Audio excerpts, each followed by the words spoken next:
Good afternoon, everyone, and thank you for joining us today. We have a great webinar today on whose sales tax is it anyway.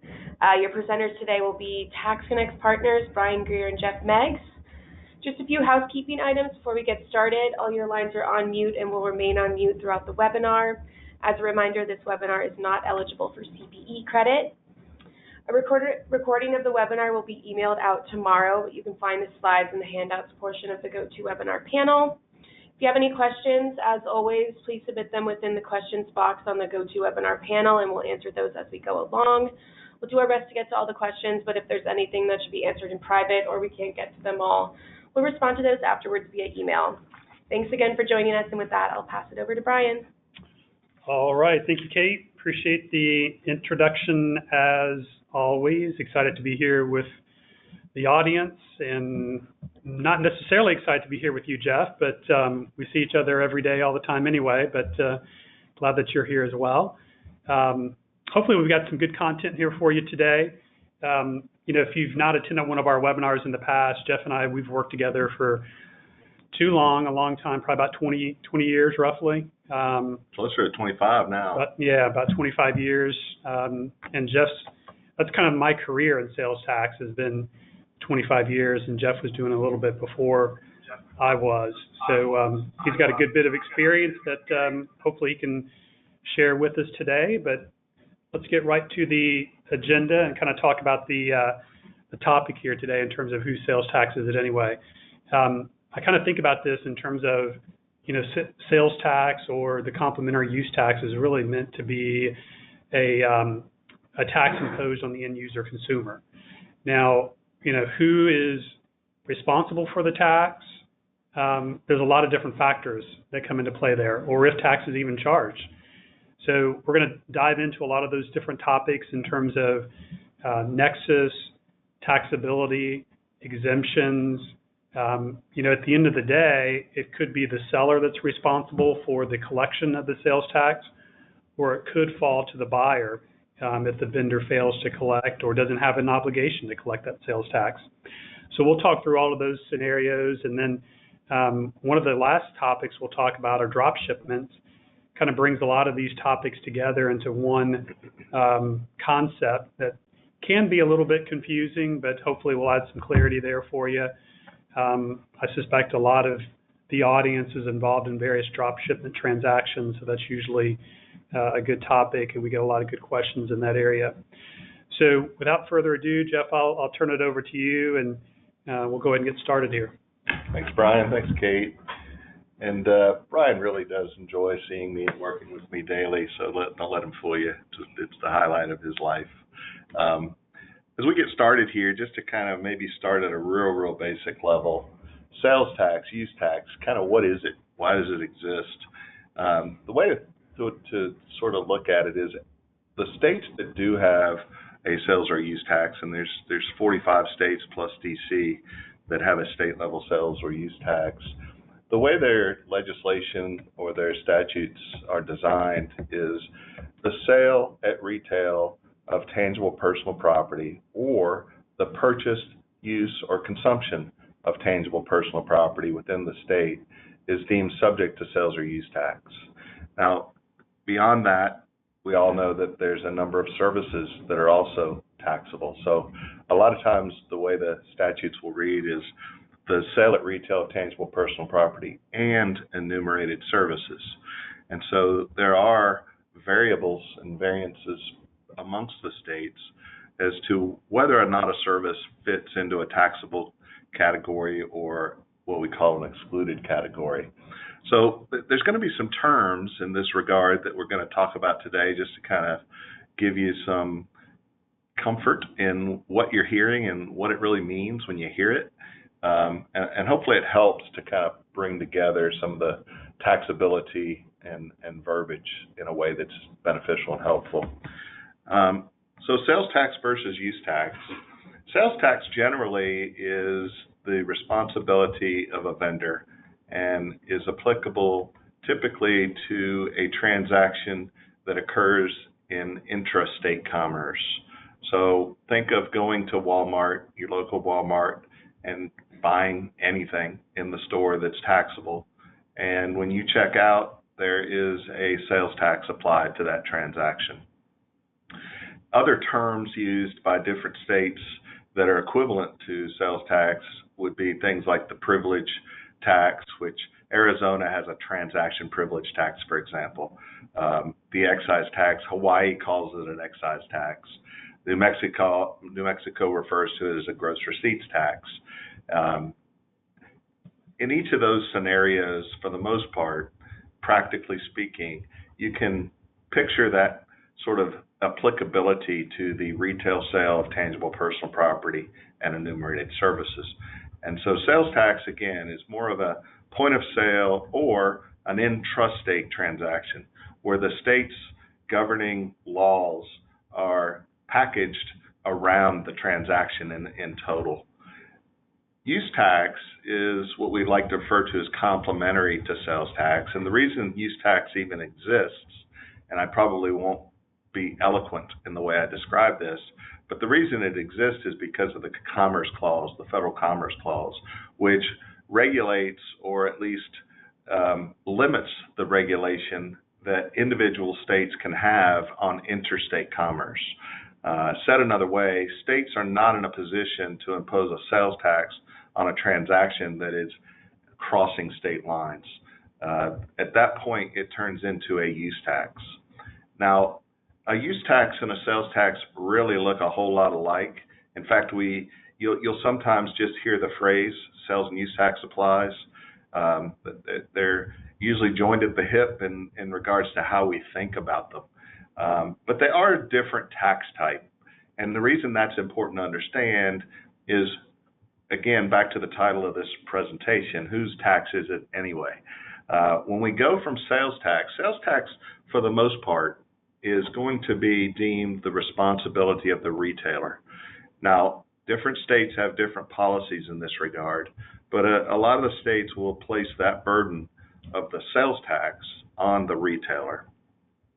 Use tax can be the responsibility of a retailer, but is generally construed to be the responsibility of the consumer. So the consumer has the obligation to satisfy that liability. You can get into a number of debates, and depending on what state you're accustomed to working in, and I like getting into these debates, by the way, but for the sake of time, I won't go into it. But a lot of times people will start to debate whether it's a sales tax or a use tax. We get into conversations about vendors' sales tax or vendors' use tax or retailers' use tax versus consumers' use tax. And at the end of the day, there are fairly strict lines of delineation between the two tax types within the statute of that specific state. But it can be a little difficult to talk about it on an overall multi-state fashion. Said another way, the state of North Carolina, if you're a retailer and you make a sale and you should have charged sales tax, you're going to be obligated for that sales tax. The state will not go to the purchaser. In the state of Georgia, the state can opt to either go after the retailer or the purchaser for that sales tax. So that's what I mean by there's a little bit of differentiation between the states. When we talk about vendors or retailers' use tax, what we're really saying is that the seller has an obligation to comply with that state's tax laws where the situs of this transaction is based. And so they have a responsibility to apply the tax, charge, collect, and remit. But the difference between the vendor's use and the sales is simply the fact that that transaction operated in interstate commerce. It crossed state lines. So they shipped it from an inventory located in Utah to a customer located in Oklahoma, for example. On the consumer side, consumer's use tax, that's basically the applicability of the same tax, usually the same rate, almost always the same rate of tax, on my consumption of tangible personal property. So you could use the example of Walmart has a spill on aisle 9, and they go across to aisle 6 and grab the mop and take it over to aisle 9 and mop off that spill. They've just used what was otherwise exempt inventory that they were putting on their shelves for resale, and they just decided to use it and consume it themselves. And when they do that, they have an obligation to pay consumer's use tax on that mop and remit that directly to the state. So those are some of the concepts and terms that kind of frame the way we think about sales and use tax. So Jeff, just a question, not from the audience, but myself as I think about this. Real world example, you've got a remote seller, by definition, doesn't have nexus in North Carolina, for example. Company's based in Georgia, no nexus I shouldn't say no nexus, no physical presence in North Carolina, but they've exceeded economic nexus, and I might be getting a little bit ahead of ourselves here. They're selling into the state of North Carolina. They have the obligation, we say, to collect sales tax, but are they really collecting vendor's use tax? They're really collecting vendor's use tax. And it's a good question. And for any of those that are on the call that have worked with us in the past or talked with me in the past personally, I do tend to just use the term sales tax when I'm referring to any form of sale. And it's really the wrong term, but for simplicity and for not wanting to confuse anybody, we do in fact call it sales tax regardless of whether it's really vendor's use or sales. So, good point. But I do want to emphasize it's critical to understand they are different. And in some states, you actually have to register differently, and you have a different type of return to file.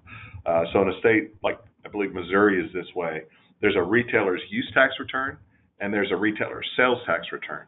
So you're registered for one or the other, or maybe even both, but you've got to report it appropriately based on that return type and your tax type. So understanding that, the concept of sales tax and that it exists, one of the first things that we talk about with our clients is the idea or the concept of nexus. Nexus simply just being another term for the connection or some type of presence within a jurisdiction that allows that jurisdiction to impose its taxing authority on the company or the individual. So if I have nexus in a jurisdiction, I've got an obligation to comply with their laws on any transaction that occurs within that jurisdiction. And there are a couple of different ways of looking at nexus. Historically speaking, we've always considered nexus to be a physical standard, meaning you had an office in the state, you had inventory in the state, you may have had an employee in the state, you may be sending employees to the state, maybe for soliciting purposes, or maybe they're attending trade shows. You may be engaging with third-party independent contractors in the state who are performing services on your behalf at one of your customers' locations in that state. Those are all examples of what we would call physical presence and physical nexus. That's the standard for sales tax purposes that has existed for all of my lifetime. I was born in '68, and the first case I like to reference is in 1967, which is a case up in Illinois which addressed these principles and to what degree the states have authority to tax commerce. So in any case, physical presence is still a thing today.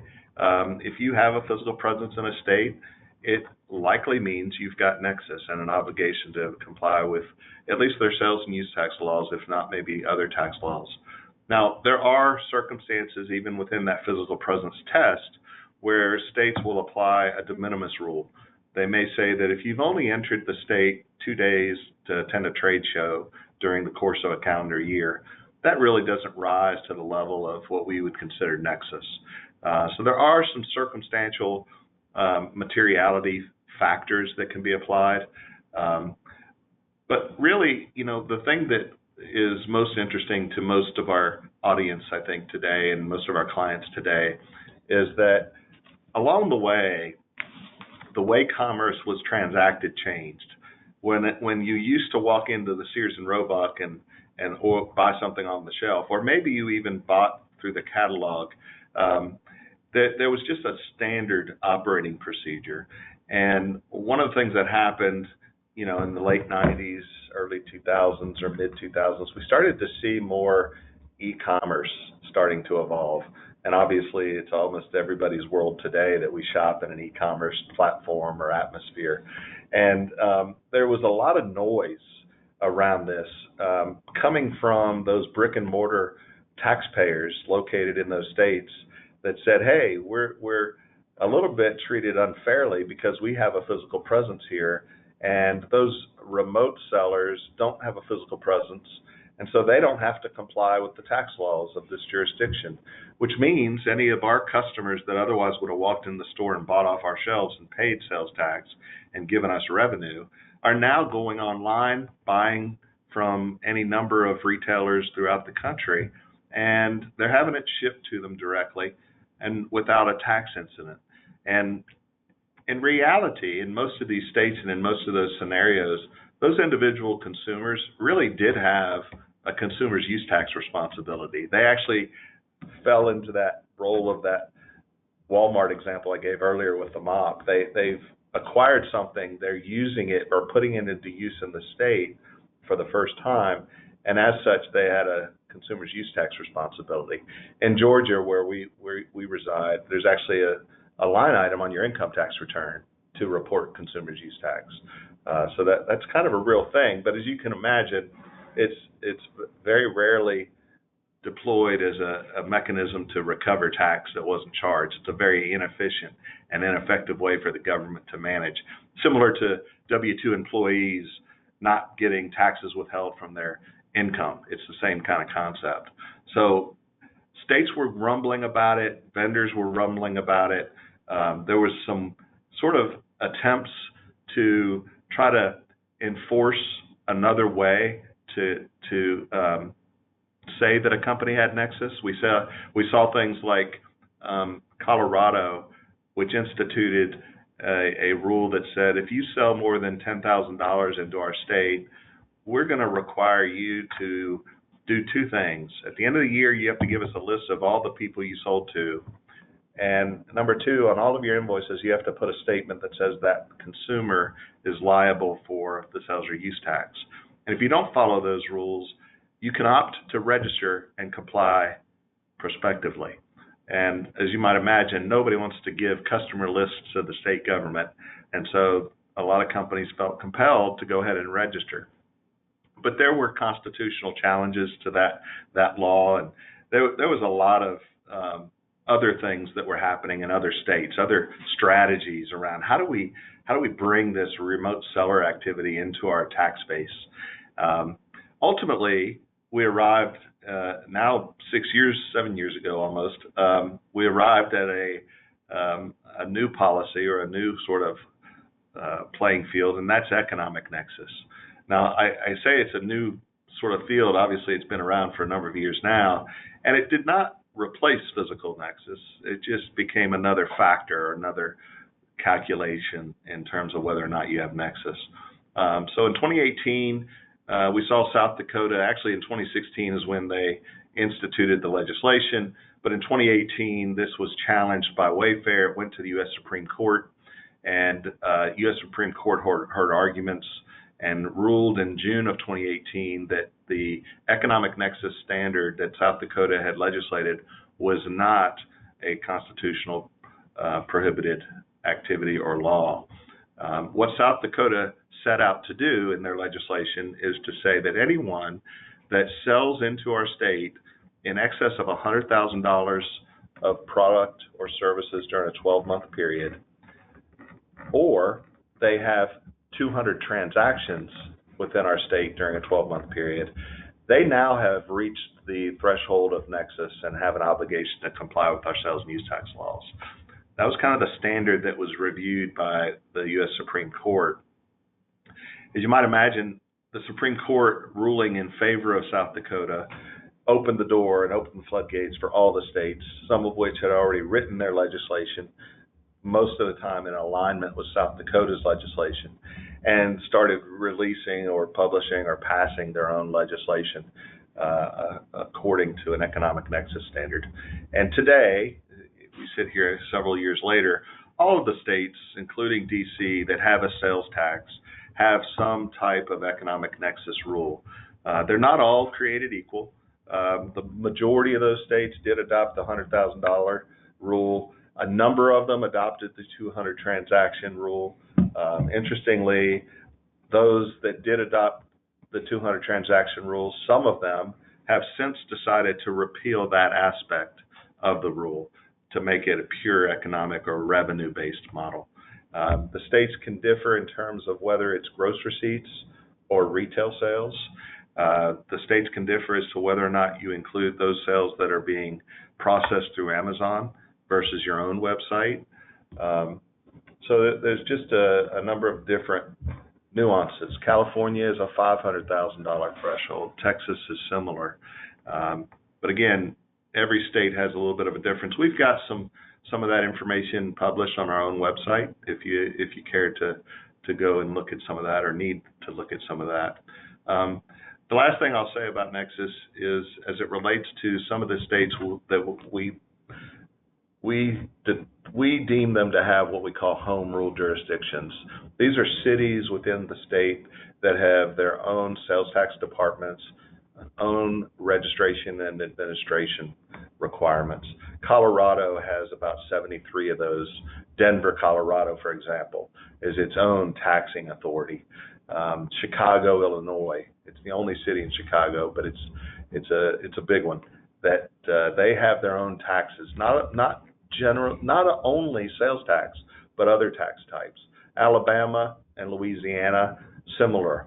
Louisiana is at the parish level, where those parishes have their own independent tax departments.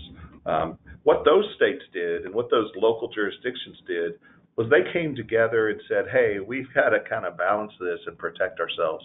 So while there was a state level legislation, what they did is got together and formed a local level sort of administrative rule around that same legislation that said if you meet the standard at the state level, you also automatically have it at each of the city levels that are self-administered. This is really interesting when you talk about Alaska. Alaska, as you see on the map on your screen, it's kind of a different shade of blue than the other states. Those states shaded gray, by the way, are states that do not have a state level sales tax. Alaska's shaded differently because there are a number of cities within Alaska that are home rule cities. They have their own sales tax and their own administration, their own rules.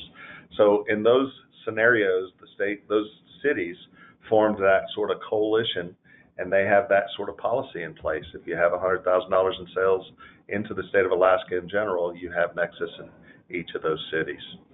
So the thing about Nexus is if you have Nexus, you have to pay attention to the laws. If you don't have Nexus, you don't have to pay attention to the laws of that state. So we always like to do a primer and talk about that before we get into more technical. Yeah, and Jeff, you'd referenced the repeal of some of those transaction counts. I think South Dakota, interestingly, was the one that started all of this, but they repealed theirs, I believe, in 2024 as one of those states. So yeah, that's absolutely right. So once we get to a place where we feel like Nexus exists or determine it exists, we then have to evaluate the taxability of our products and services. And there's not just ambiguity amongst the states, but there's variability amongst the states. Some of the states tax certain types of services, other states don't. So there's differences, and it's important to understand and understand both your products and how the state views those products from a taxability perspective. I kind of already talked about in my earlier comments the legislative language being that tangible personal property and enumerated services are subject to tax. What I didn't talk about is situsing. Situsing is important. It's going to come into play when we talk later about drop shipments.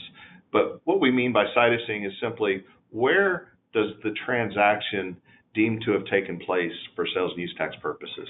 So if I did have inventory in Utah, as I described earlier, I did sell that to a customer in Oklahoma.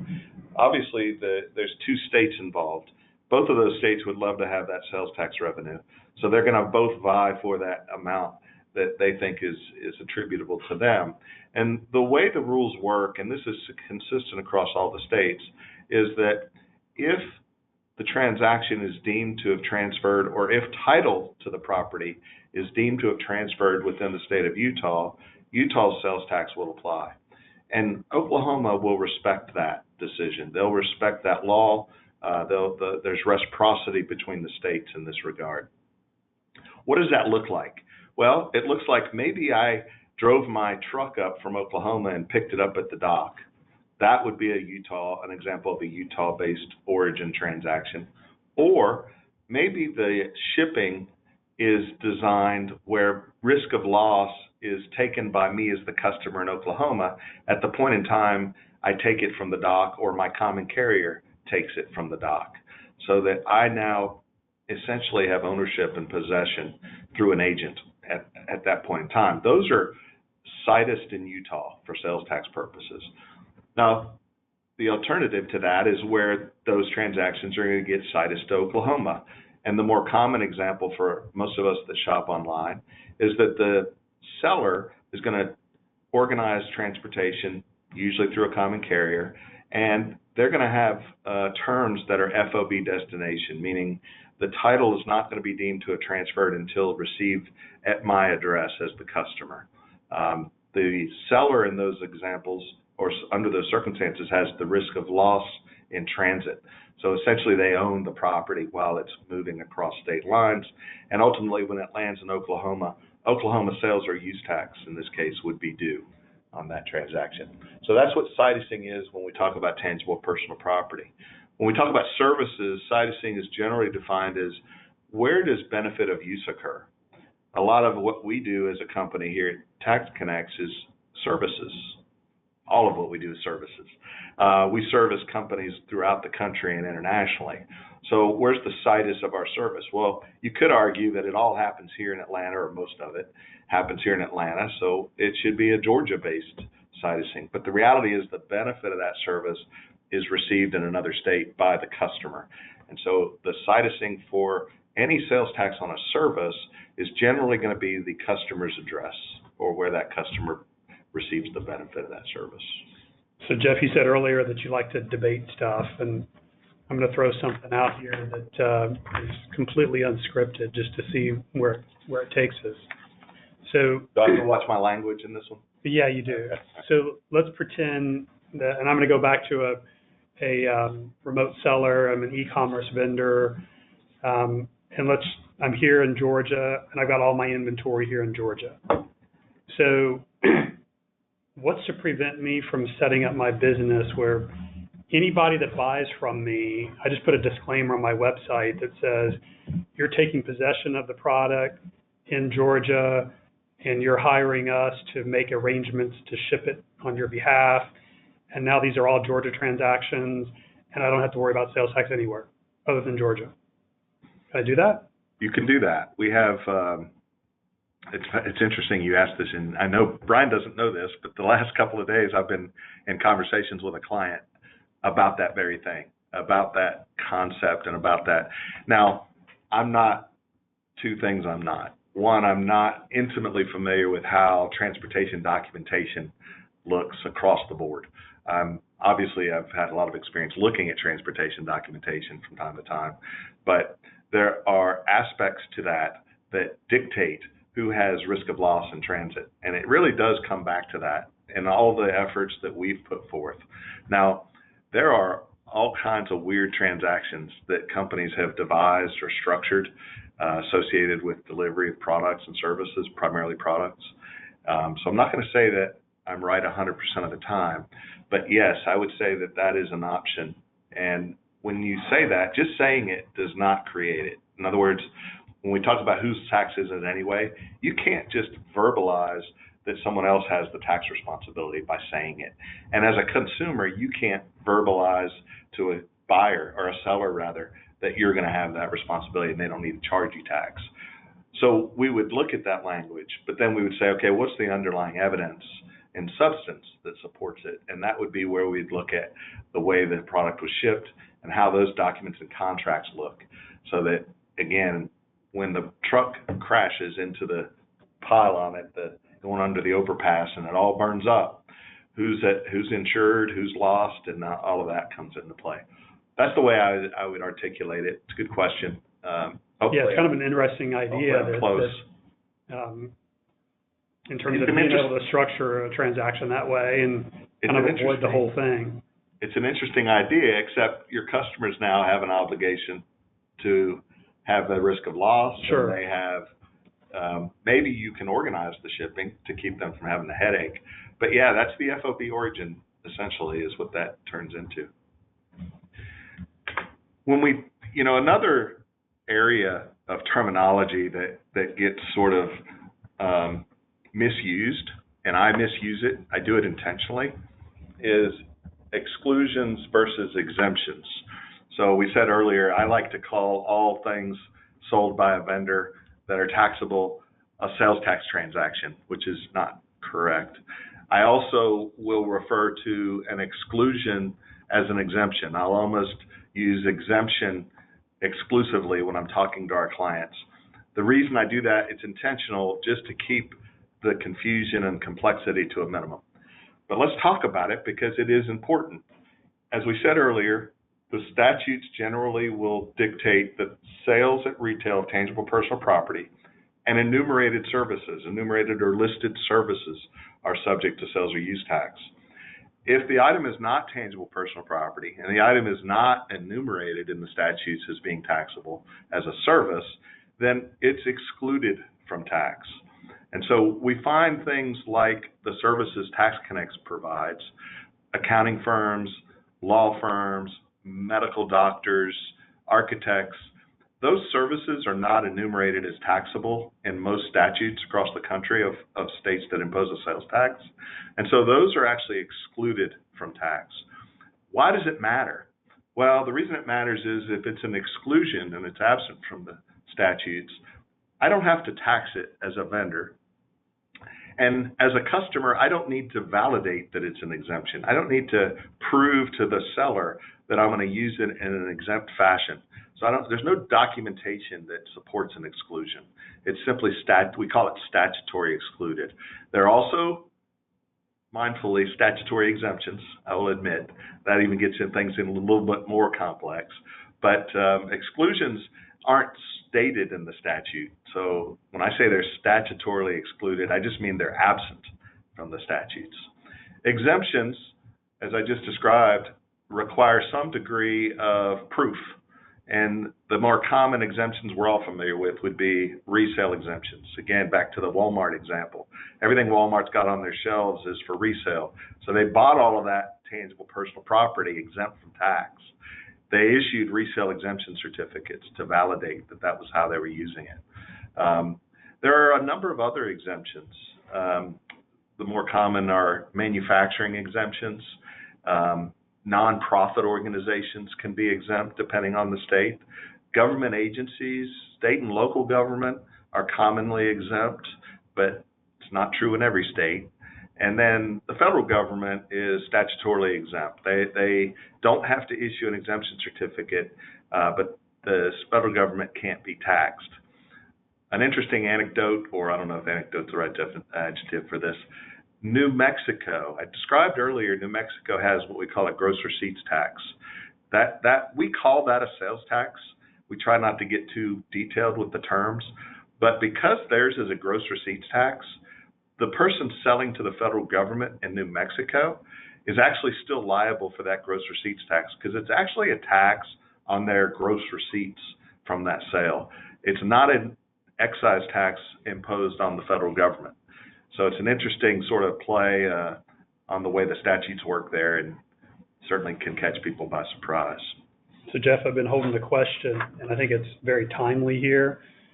So this question is, if you have a contract with the government and make purchases on behalf of the government through that contract, are those purchases exempt from tax?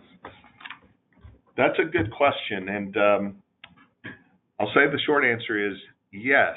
In most states, and I won't go as far as to say all states, but the majority of the states that I've looked at this particular issue allow for you to step into the shoes of an exempt entity, whether that be government, even a nonprofit, and facilitate the purchase of tangible personal property or even a service exempt from sales or use tax as agent for that entity. Now, what's typically terminology-wise, what's typically said in the statutes, or at least the administrative policy under those conditions, is that the payment has to be the responsibility of the exempt entity, the government or the nonprofit entity.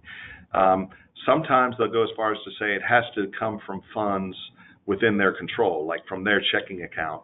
Sometimes it just has to be that the contract requires ultimately that exempt entity has to satisfy payment if the agent doesn't give payment, that sort of thing. But yeah, that's a real thing, and it does happen.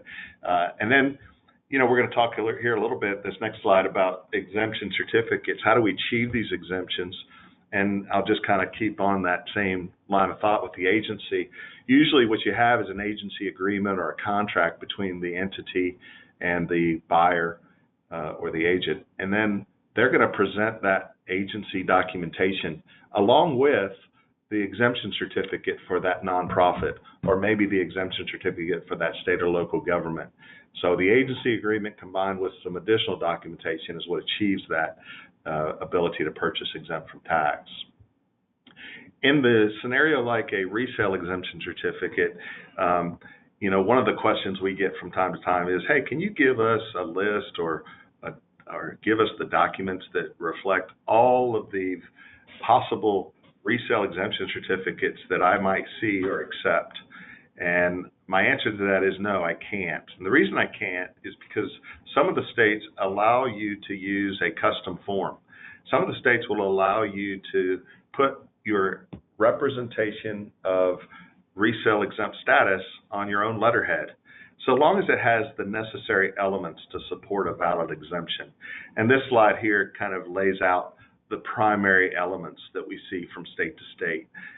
Usually we're going to require a registration or an account number. There needs to be on that form or letter the customer's name and the seller's name. We do need to define the type of exemption we're asking for, and it could be resale or it could be manufacturing.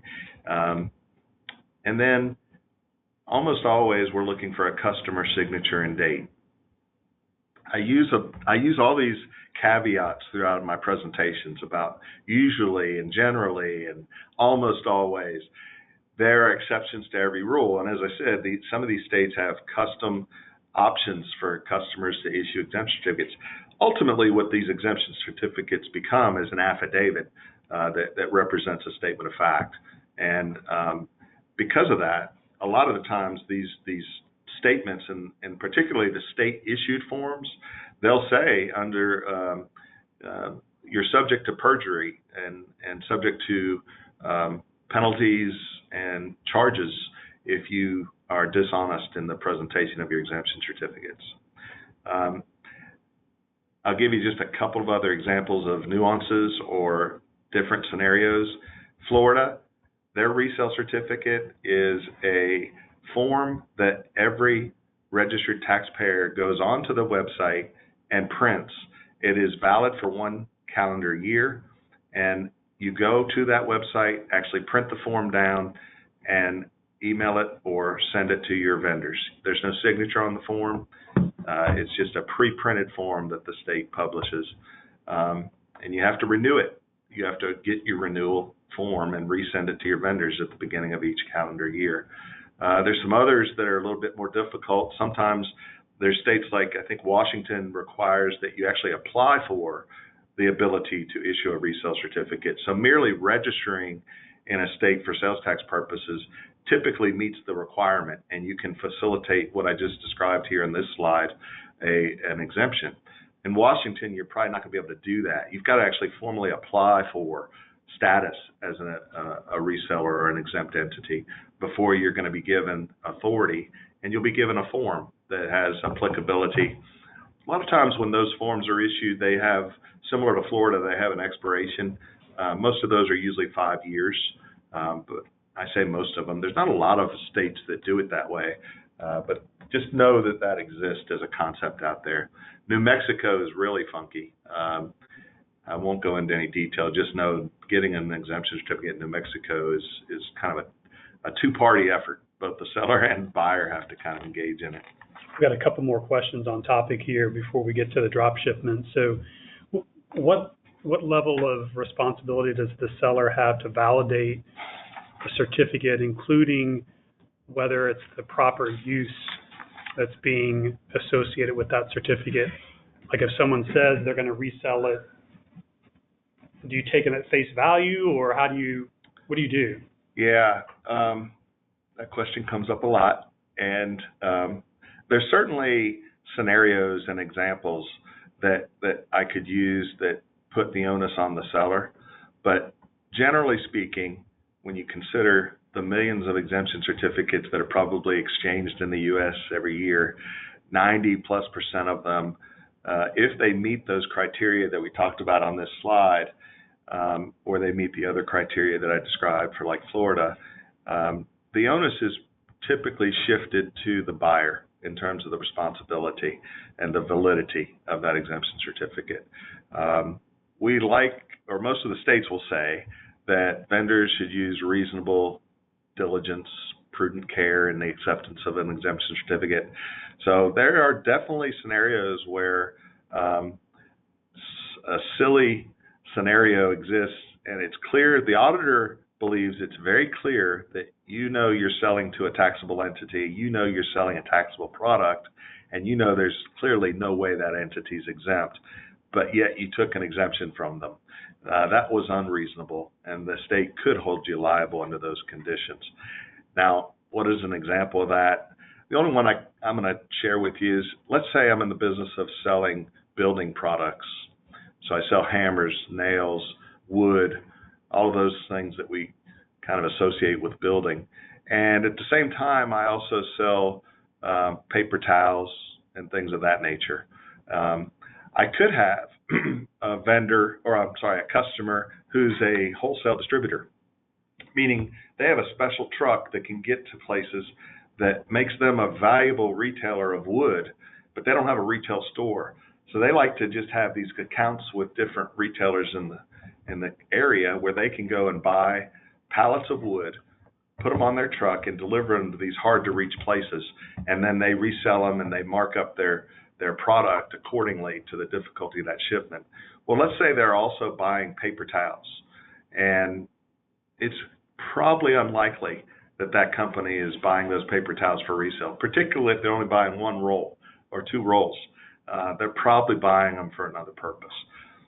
That's a weird example, because the reality is when an auditor comes in and he's looking at a list of invoices and he sees this one line item on a list of 40 other line items, unlikely they're going to question the vendor in that regard. Those are transactions that are just harder to govern and dictate. So, yeah, it makes sense. We've got a couple other questions in this exemption category, but I'm going to save them to the end so we can get through the next couple of topics here. Yeah, so we've talked about nexus, we've talked about taxability of products.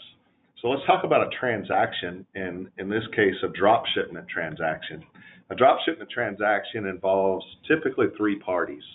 And the example we're going to use here also involves three different states. And it's a little easier to look at it in this capacity.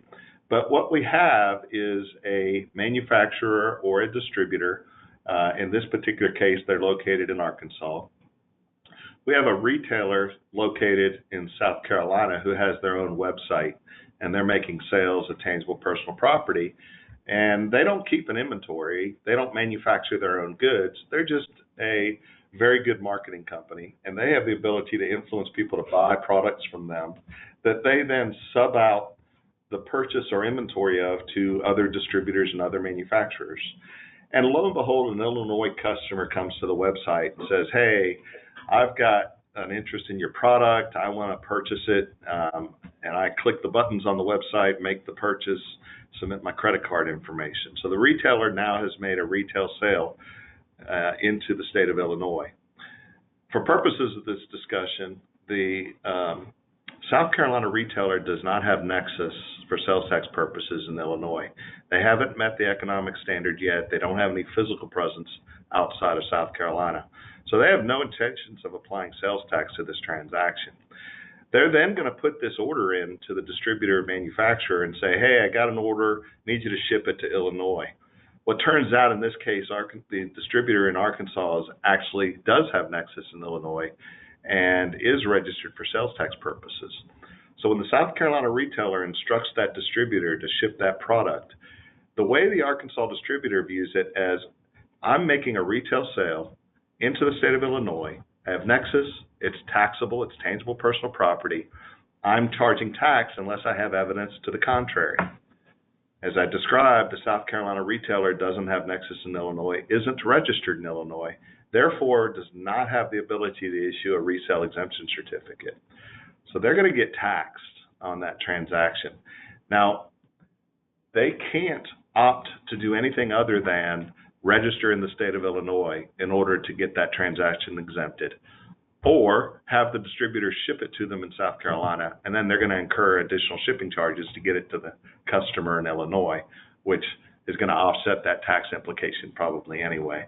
So in this particular example, we've got a scenario we refer to as a drop shipment, where the South Carolina retailer has to register in Illinois despite the fact that they don't have nexus in Illinois, but they have to register in order to get that sales tax account number and issue a resale exemption certificate.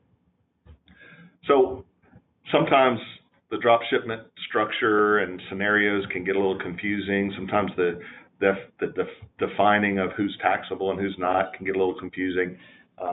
This part of drop shipments is more straightforward.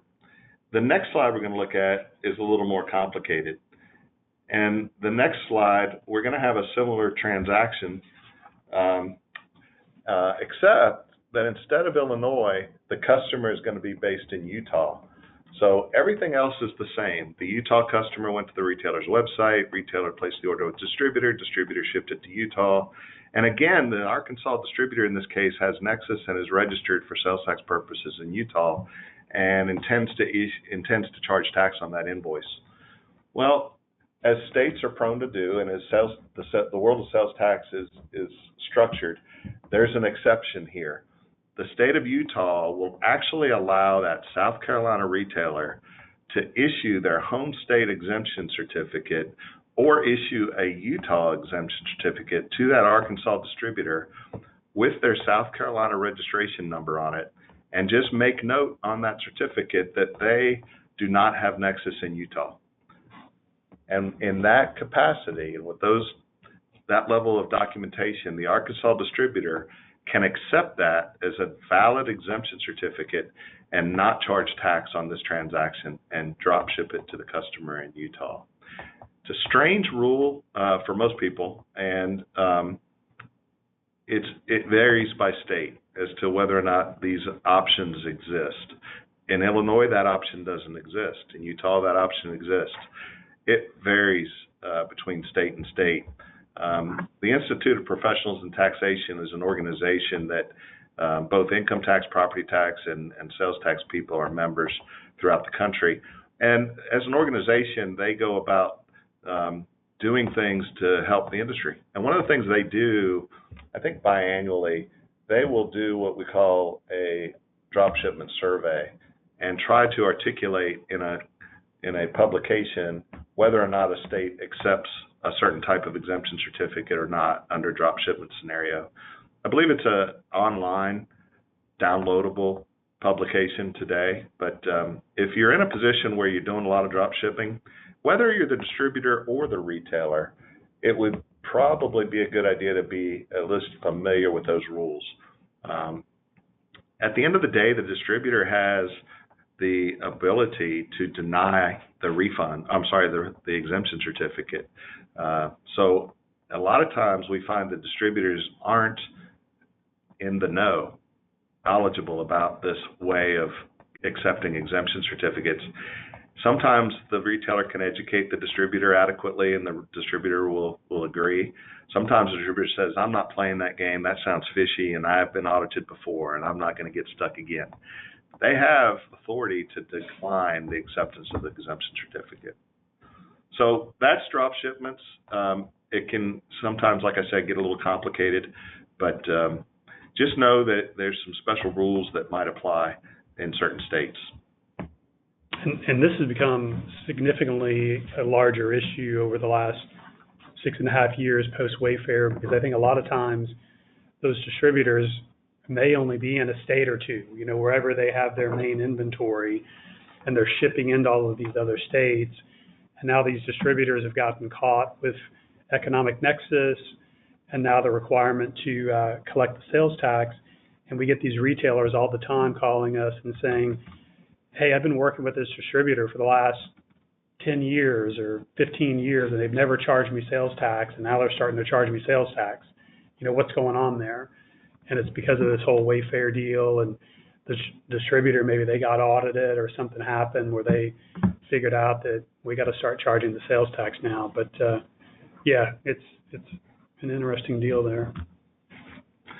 The last topic we're going to touch on, and we won't spend a ton of time here, even though this slide has a lot of words on it, is marketplace facilitators. Once the Wayfair decision was made at the U.S. Supreme Court level, as I described, all the states had created or passed their own legislation around the applicability of sales tax on retailers or remote sellers who had established an economic standard of nexus in a state. Well, over the course of time, these same states looked at Amazon, the Amazons of the world, and eBay's, Etsy. There's a number of them out there, and said, well, what's good for the goose, good for the gander. They decided they were going to establish a marketplace facilitator standard of economic nexus. And essentially, when we think about a marketplace facilitator and we look at the names on the screen, the key aspect or attribute that these companies have is that they are not just a platform through which third-party sellers can facilitate sales, but they also process payment. They also collect payment on behalf of the reseller or the retailer. So that makes them a marketplace facilitator, at least by the definition that most of the states use. They don't have to necessarily fulfill or maintain the inventory or ship the product, although in some cases they do. But the key is that payment processing. And that's why you see certain scenarios where you might question, well, aren't they a marketplace facilitator? Shopify is an example of that. They don't have their own payment processing. You have to integrate a payment process within that structure. But in any case, the states legislated an economic nexus principle for marketplace facilitators, which was a huge relief for a lot of small companies, and really applauded by all the brick and mortars who said they were at a significant unfair advantage. And it forces the Amazons of the world to charge sales tax on those sales being shipped into those states if they exceed that economic threshold. Those thresholds can be a little bit higher in some cases than the remote seller thresholds, but they're fairly in the same range. There's not a whole lot of difference in them. So if you are operating in a kind of multi-channel capacity, maybe you have your own website, maybe you have your own retail store, and maybe you have sales through Amazon, you will know that the Amazon sales, from a sales tax perspective, are being taxed by Amazon. They're collecting it, they're reporting it, they're paying it to the jurisdictions. The other thing that's important to note, and this does vary by state, is that you may be required to include those sales through Amazon in your gross receipts calculation when evaluating your economic nexus with a state. So if you have to reach the $100,000 threshold in this given state, and maybe your own website only makes $20,000 in sales, but through Amazon you do $180,000 in sales, it's potentially true that Amazon activity creates nexus such that you now need to apply tax to your website sales, even though those don't reach the economic nexus standard. All right, I think that's the end here. We've got a poll question, and then we'll hit a few of these remaining questions as well. Paul had one, and we kind of touched on it there. The $100,000 nexus threshold, is it computed on total sales, including, or can you exclude exempt sales? As Jeff referenced, it's really depends on the state, whether it's a gross sales measure where those exempt sales would be excluded versus the retail measure where you would only be looking at the retail sales versus the gross sales.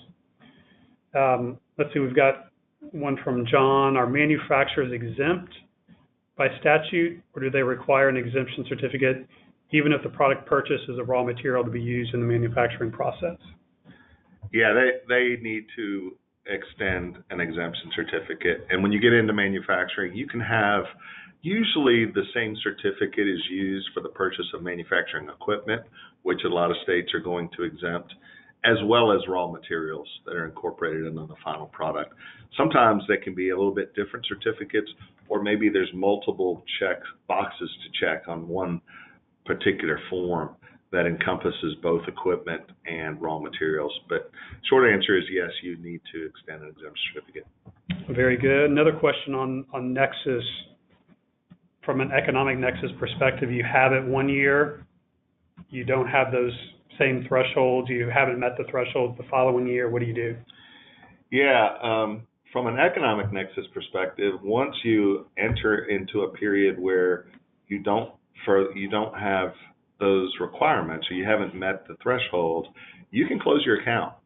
Now, what you'll see in these statutes is the way they articulate the threshold is if you have exceeded it in the prior year or the current year. So if you think about it, you can't just walk into January of 2025 and say, well, I no longer am making more than $100,000 in sales like I did in 2024. It's the beginning of a year. I'm going to close my account. I'm not going to charge tax anymore. No, the statutes are going to require you to be registered through 2025 because the prior year you did reach the threshold. There's another concept out there for physical presence nexus, which talks about a term called trailing nexus, which means I've acted in a way or I've created a physical presence in a state that triggered nexus. And what a lot of states will say is 12 months subsequent to that activity, you continue to have nexus even though that activity has stopped. And that just protects the state to a degree that you walk into a state for a week and a half and you just go through a bunch of customers or prospects and you leave them your business card and then you go home, you tell them to call you next week, and then you'll sell to them and say, well, I'm not there anymore. I don't have physical presence today, so I don't need to charge tax on that transaction. And that's where that trailing nexus theory comes into play.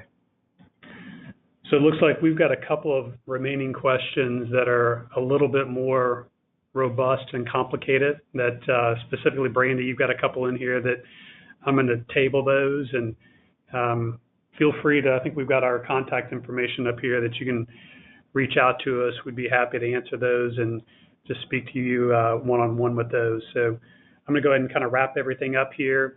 We appreciate everybody's time this afternoon, and hopefully we'll see you guys again. Thank you.